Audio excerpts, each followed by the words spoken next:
Well, today's image is basically just my grass. There's my hand or my fingers. If you hear my neighbors or the birds or a dog, well, that's part of any normal neighborhood. So, but let's uh, let's get back to the obsessive subject that has become clearer to me with the passage of time. I am still um, surprised. Surprisingly surprised once again that what I thought for many years was actually a big lie. The more and more I look into it and think about it and overthink,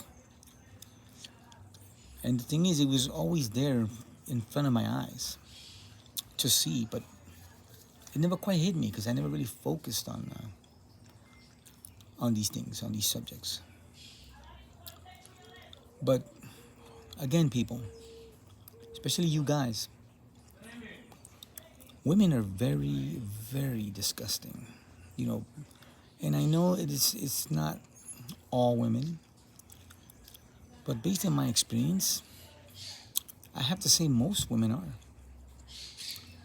Um, I always had the belief that men were the pigs. I'm gonna be honest. I always had in my mind that most men were the pervs. Now I said most men, so in inclusivity, I have to say most women are also the same.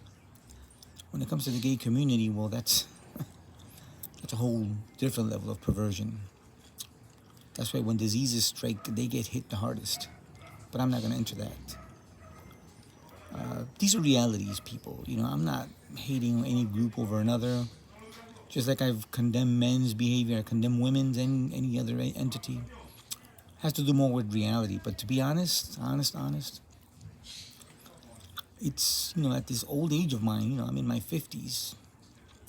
I guess I was wrong all my life to think that women were innocent and pure. At least these modern women in the Western world, especially. Because again, I mean, I just saw in the media the other day this flight attendant. She was fired for dancing promiscuously just before her shift. There's women constantly just doing the worst things, all over the world. I can't say all over, but primarily the Western world. That they just, it's like their goal is to go out into public with the least clothes possible.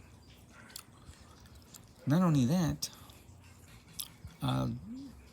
there's records that are being broken. How many men a woman can sleep with? That's not good. That's not good. Imagine if a man said, "Let me see how many women I can sleep with in 24 hours." That's That's perversion. And it's easily identifiable when it comes to men, but for some strange reason, when women do it, it seems to be empowering or independent. No, it's still disgusting, especially coming from you when women, you let a man inside of your body. So to let 100 or 1,000, there's one in the UK, 1,000 was her goal, and she achieved it in 24 hours, I think, or 48, I can't remember. But again, it's sad. It's sad. It's sad. It's sad. It breaks my heart to see this reality. And ironically, at this age, I should have known this for years, but it was there all the time. I can see it all the time. So again, even going back to my last great workplace, I have to say great because I've done odd jobs and played with the stock market. I say great in the sense that it was strong money coming in, but again, there was the plane. But again, It's disturbing. It's really disturbing to see the type of women that they think that is amazing to do all these nasty things. And to top it all off, like I've mentioned in previous videos, now we have a Me Too movement to protect them from men. No, it should actually be the other way around. Or maybe at least Me Too should protect them from themselves. Because again, the goal of these women is just to be perverted. Period. I mean, again, it's not all women, but it's, I have to say most. Because it's the grand majority of them, based on my experience.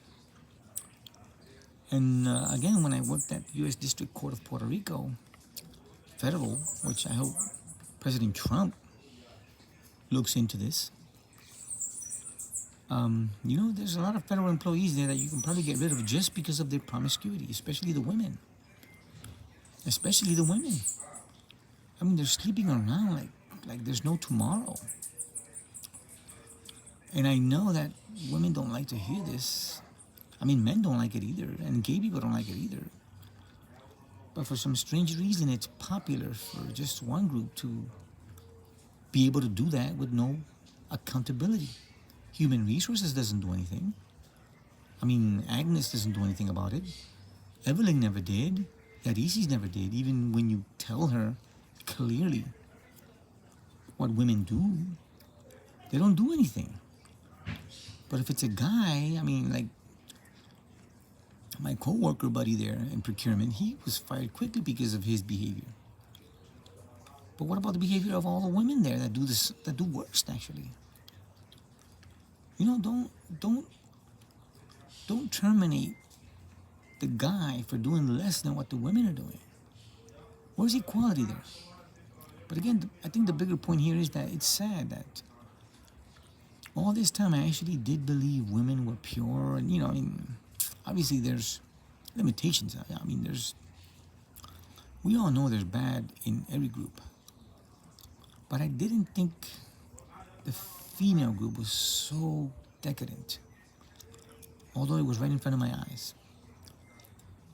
Like I mentioned before, they constantly looked for me, they sent me naughty pictures, texts, they offered me hotel stays. You know, they would do so many nasty things, and I mean, to me, I just saw it as, I mean, I saw it more as humor than anything else. I mean, I did tell HR just in case, because you cannot believe all women. Believe me, you cannot. And that's the reason why, especially after the Amber Heard, Johnny Depp case, that's when I started becoming more concerned. Because women will lie. I mean, there's right now a pandemic, you know, for lack of a better word, of paternity fraud. Look it up. Paternity fraud. There's a lot of women that are having the kids of a stranger and they make their husband think it's their kid. There's a lot of teachers, female school teachers, having hanky-panky with with teenage boys. You barely hear that. And that's why my videos are not going to go viral, because YouTube tends to suppress these facts. Hey, how great is freedom of speech here in America? But there's subjects that YouTube suppresses. You know, including, you know, the gay community and their gross misbehavior.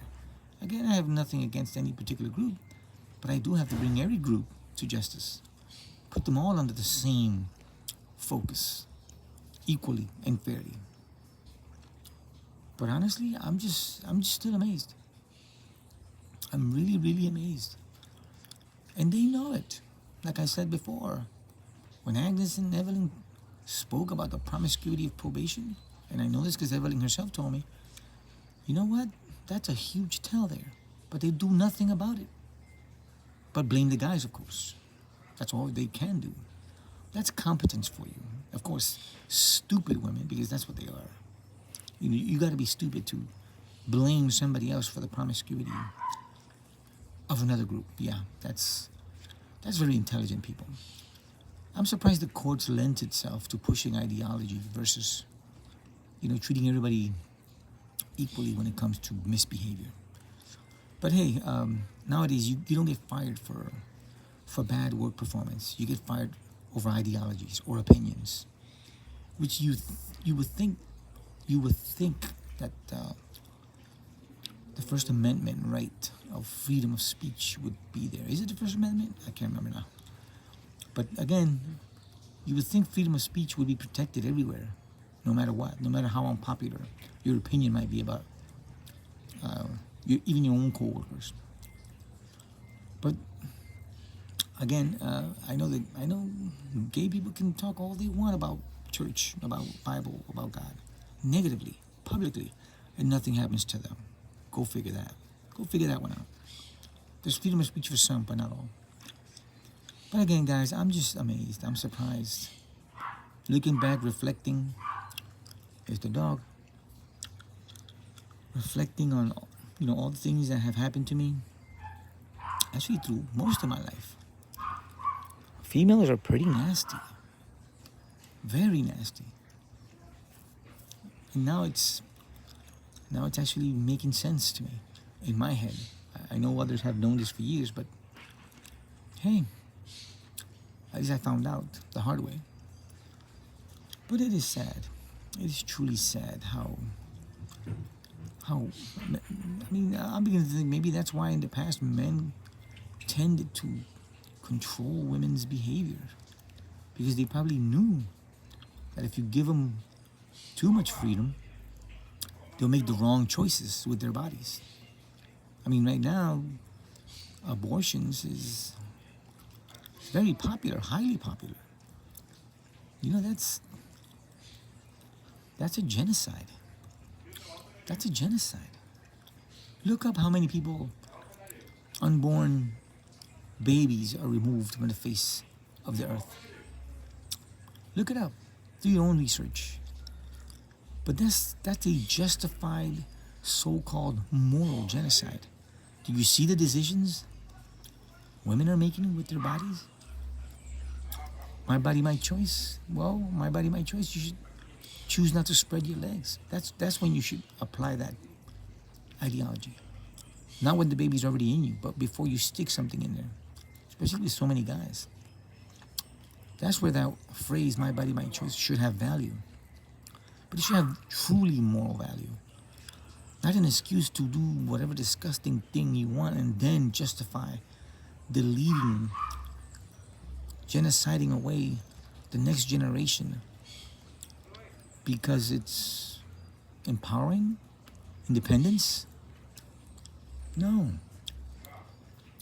Really, it's disgusting what women have become, and they've been this way for a while. It's just that, once again, thinking it through now, my mind is opening up even more and more and more. It's sad.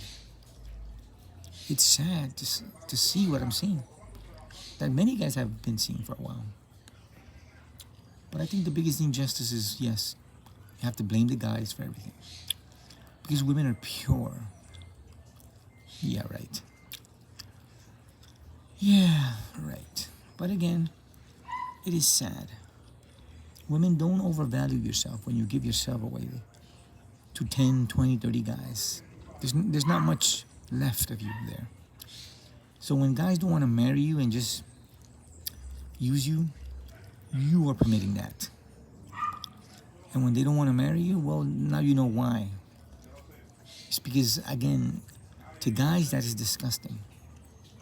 It is. A woman that's the reason why I've never slept outside of marriage. That's the reason why.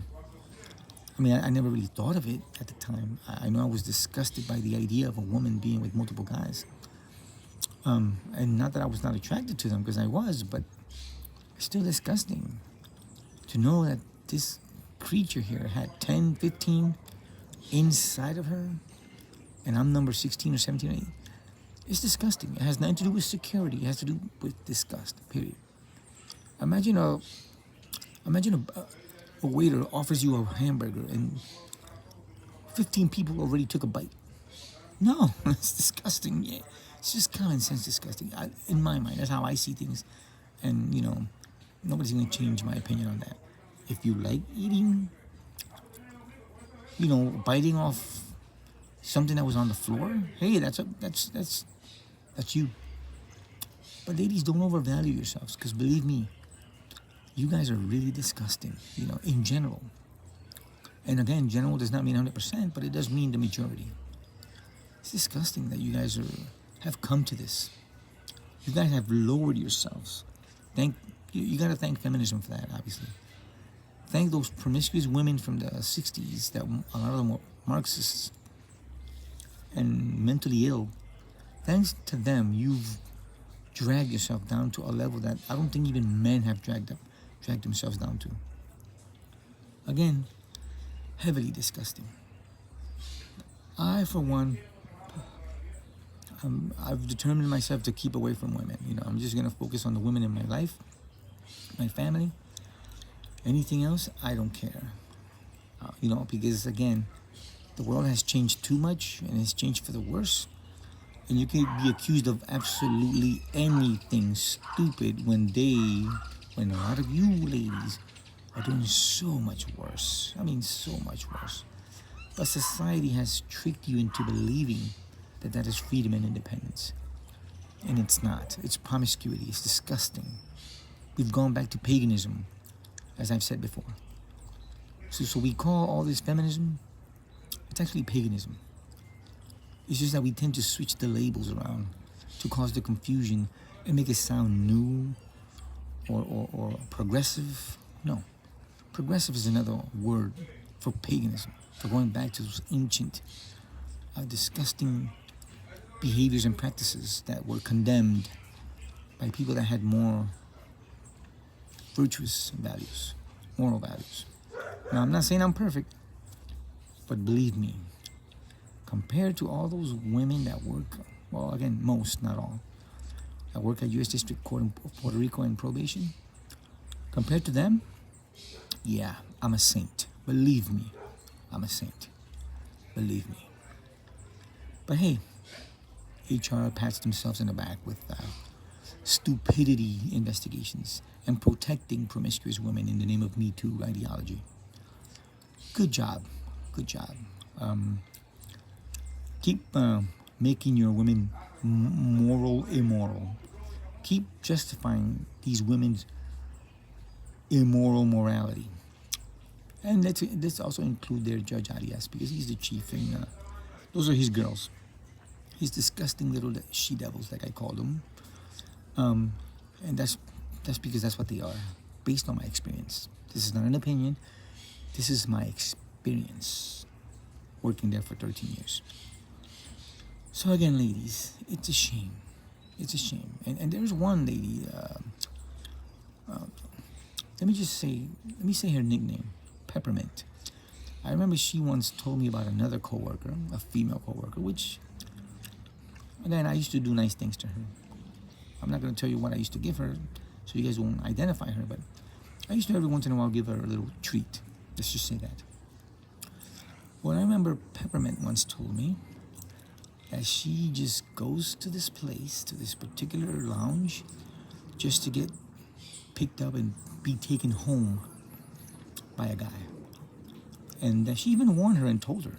I admire that, at least from Peppermint.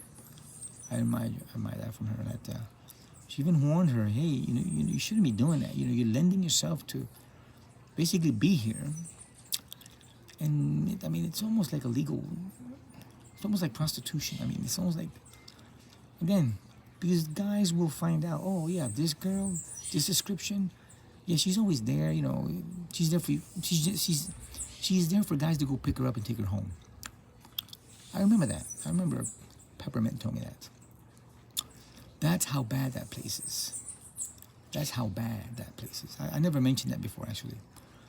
But again, the more and more things occur to me that I recall, that I've heard from direct sources and reliable sources, and things I've seen and heard myself with my own eyes, own ears, U.S. District Court of Puerto Rico is Sodom and Gomorrah, and probation is part of it. And most of it is from probation. That's why I focus my work on. But That's what that place is. Sodom and Gomorrah, in every sense of the word. And believe me, I'm not exaggerating. And it is sad. And it is sad. It is sad that the leaders in this promiscuity are women. Then the gay community, and then men. Because, hey, everybody's there to blame. And even people in very high places, nepotists, like Delgado and Antonio Giorgi, same thing. They're part of that same game. It's not who you know, it's who you blow. Remember that saying? Well, that applies to those two federal judges. Clearly. Of course, they justify it with more ideology, DEI, but hey. Well, that's my ranting for today. Have a good one.